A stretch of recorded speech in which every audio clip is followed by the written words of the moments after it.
कांग्रेस नेता राहुल गांधी ने मंगलवार को जाने माने अर्थशास्त्री प्रोफेसर कौशिक बासु के साथ बातचीत में कहा कि तत्कालीन प्रधानमंत्री इंदिरा गांधी का आपातकाल लगाने का फैसला एक भूल थी। राहुल ने कहा कि 1975 से 77 के बीच 21 महीने के आपातकाल के दौरान जो कुछ भी हुआ वो गलत था।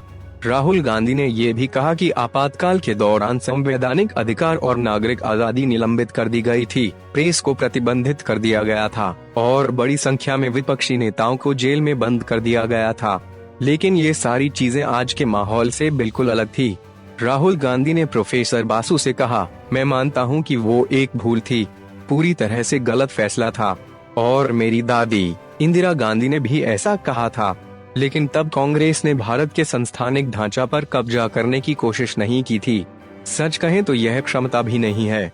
कांग्रेस की विचारधारा हमें ऐसा करने की अनुमति भी नहीं देती है। सत्ताधारी बीजेपी के जो नेता आपातकाल में जेल में बंद कर दिए गए थे, वे इस मामले को लेकर हमेशा से कांग्रेस को घेरते रहे हैं, खास करके तब जब कांग्रेस बीजेपी पर अभिव्यक्ति की आजादी और असहमति के अधिकार को लेकर सवाल उठाती है। पिछले साल जून महीने में गृह मंत्री अमित शाह ने कांग्रेस और नेहरू गांधी परिवार पर हमला बोलते हुए कहा था कि एक परिवार के सत्ता के लालच ने रातों रात पूरे मुल्क को एक जेल में तब्दील कर दिया था।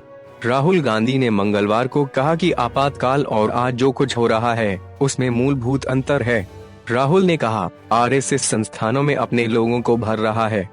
अगर हमने बीजेपी को चुनाव में हरा भी दिया तब भी हम संस्थानिक ढांचा में बैठे उनके लोगों से मुक्त नहीं हो पाएंगे। राहुल ने कहा, आधुनिक लोकतांत्रिक प्रणाली संस्थानिक संतुलन के कारण है। संस्थान स्वतंत्र रूप से काम करते हैं।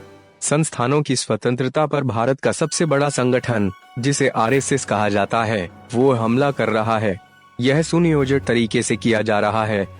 हम ये नहीं कहेंगे कि लोकतंत्र कमजोर किया जा रहा है, बल्कि उसे नष्ट किया जा रहा है। राहुल गांधी ने कौशिक बासु से बातचीत के दौरान मध्य प्रदेश के पूर्व मुख्यमंत्री कमलनाथ से हुई एक बात को साझा किया।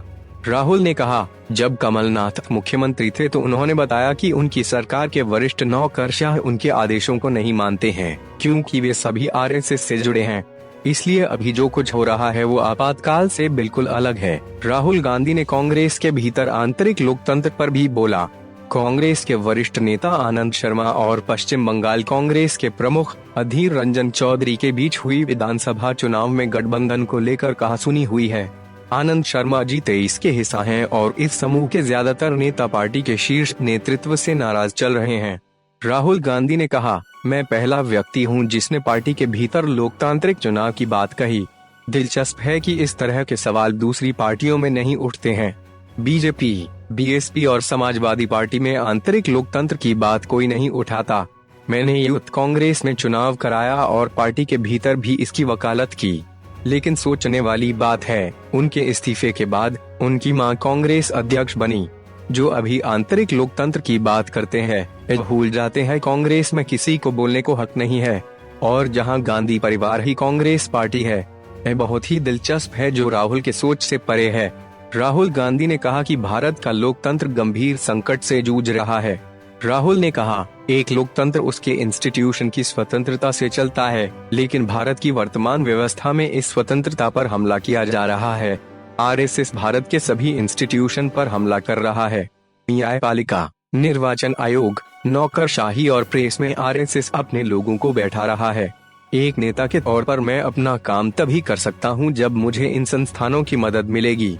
अगर मुझे न्यायपालिका, चुनाव आयोग और अन्य संस्थानों से मदद मिलेगी तभी अपना काम कर पाऊंगा, नहीं तो संभव नहीं है। संसद में बहस नहीं होने दी जा रही है। राहुल गांधी की समझ शक्ति कितना है तो सबको पता है, और पता नहीं इन बातों में कितने सच्चाई है। दोस्तों, इसमें आपकी क्या राय है? कमेंट में जरूर बताएं। धन्यवाद।